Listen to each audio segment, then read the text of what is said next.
আপনাদের যে মিটিংটা হলো তাতে দিনের শেষে কি আউটকাম কি বেরোলো?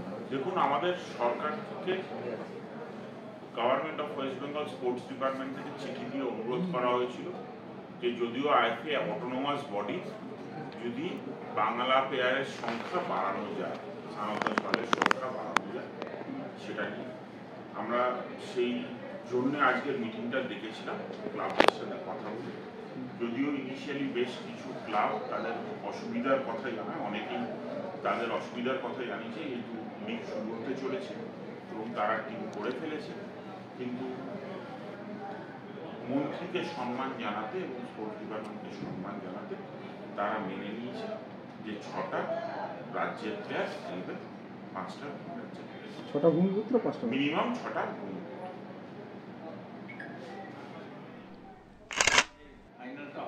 সেদিনও অনুরোধ করি, সেদিনও উনি একটা অ্যাপিল জানিয়েছিলেন আইএফএকে এটা করে নেওয়ার জন্য, তারপরে এই চিঠিটা আসে। পরের বছর কি কোটার সংখ্যা কি বাড়তে পারে প্রেসিডেন্ট? ওই ক্লাবগুলো থেকে যা এক্ষুনি আমরা সবার কাছ থেকে শুনলাম, তাতে প্রত্যেকটা ক্লাব বলেছে ঠিক আছে, এটাই যখন বলেছে এটাই যেন ঠিক থাকা হয়, এর বাইরে যাবে না, এটা সব ক্লাবগুলোর মতামত। মানে 6টার বেশি।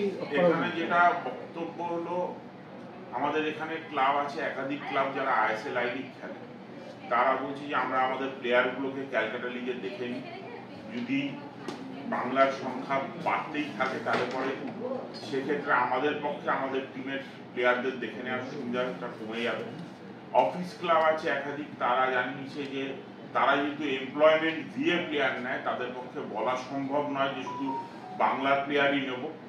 তো যদি বাংলার প্লেয়ারের সংখ্যা অনেক বেড়ে যায়, সেক্ষেত্রে তাদের টিম ফিট করা মুশকিল হয়ে যাবে, যারা ভালো টিম করে এবং এই টিমগুলোতে চাকরিও দেয়।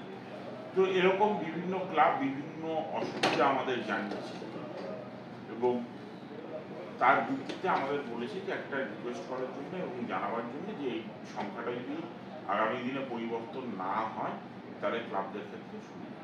আজকে আবার কিছু ক্লাব বলেছে বাড়লে ভালো, যেরকম হয় সব জায়গায় তো দুখানা মতামত থাকে। আইএসএল খেলা সব ক্লাব ছিল আজকে উপস্থিত?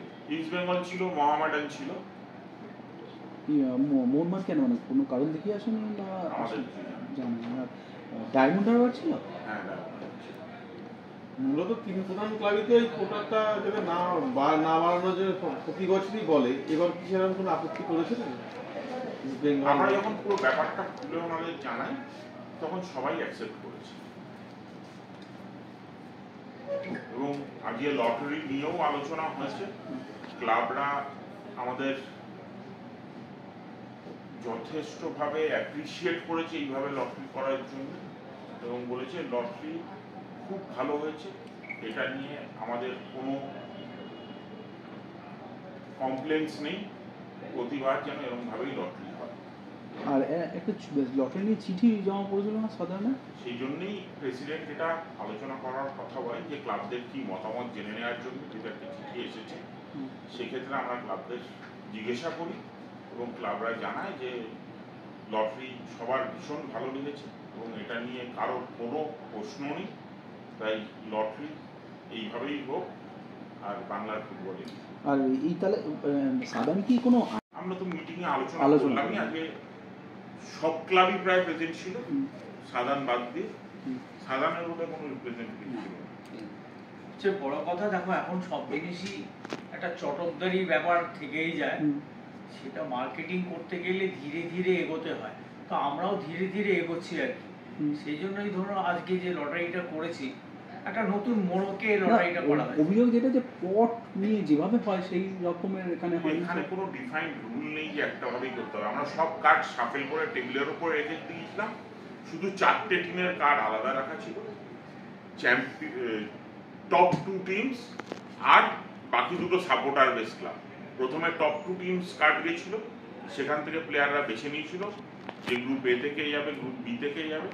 তারপরে সাপোর্টার বেস ক্লাব যে দুটো, সেই দুটো কার্ড গেছিল, তার থেকে প্লেয়াররাই বেছে নিয়েছিল আমাদের ফর্মার প্লেয়াররা যে কোনটা এই গ্রুপে যাবে, কোনটা বি গ্রুপে যাবে, এবং বাকি স্ট্যাক থেকে দুটো দুটো করে কার্ড পাঠানো হয়েছে এবং সেইভাবে কার্ড প্রশ্ন উঠছিল পট ছাড়া পট দিয়ে স্বচ্ছতার জন্য পট এই আইনটা আমায় দেখাতে পারলে খুব ভালো হয় যে কোথায় পট থেকেই করতে হবে লেখা আছে। কারণ যদি বাড়িতে হাঁড়ি করাই না থাকে তাহলে তারা রকি করতে পারবে না।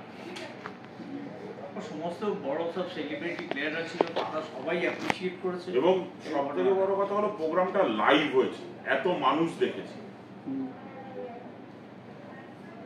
আর ইস্টার্নের চিঠির ইয়ে কোনো জানা যেতে পারে? ওরা আমাদের চিঠি দিয়েছে, আমরা চিঠি দিয়ে আমাদের উত্তর দিয়ে দিয়েছি। ওনারা যে ক্লেমটা করছেন যে পেন্ডিং আছে লিগ কমপ্লিট এবং কোর্টের ইনজাংশনটা স্পেসিফিক যে ইস্ট বেঙ্গলকে চ্যাম্পিয়ন ডিক্লেয়ার করবেন না যতক্ষণ না এটা হচ্ছে। আমরা সেটার এগেনস্টে কোর্টে গেছি, কোর্ট যা জানাবে তার উপরে আমরা কোর্টে ম্যাটারটা মিটলে তখন বলতে পারবো। আর বাকি লিগের প্রত্যেকটা round complete, relegation round complete, championship round complete, যা যা ম্যাচ হওয়ার সব ম্যাচ হয়ে গেছে। লিগটা কোনোভাবেই ইনকমপ্লিট লিগ নয়, তো সেই ক্ষেত্রে এটার কোনো চ্যালেঞ্জ নেই। পুজোর শেষ করতে পারবে, চেষ্টা তাই আছে। এবার যেটা মাথায় রাখতে হবে, আমরা ভরা বর্ষায় লিগ করি, ফল থ্রু হয়, তো আলটিমেটলি কতদিনে গিয়ে কটা ম্যাচ ফল থ্রু হবে, সেটা কত ওয়াল রিশিডিউল করতে হবে সেটা তো আমরা জানি না। এরকমও হয়েছে আগের বার যে একই ম্যাচ 3 বার রিশিডিউল হয়েছে, বর্ষায় এমন অবস্থা হয়েছে। তো আমরা চেষ্টা করব, আমরা লক্ষ্য নিয়ে চলছি যে পুজোর আগে এন্টায়ার লিগটা কমপ্লিট করা। তার জন্য ম্যাচের সংখ্যাও কিছু কমানো হয়েছে।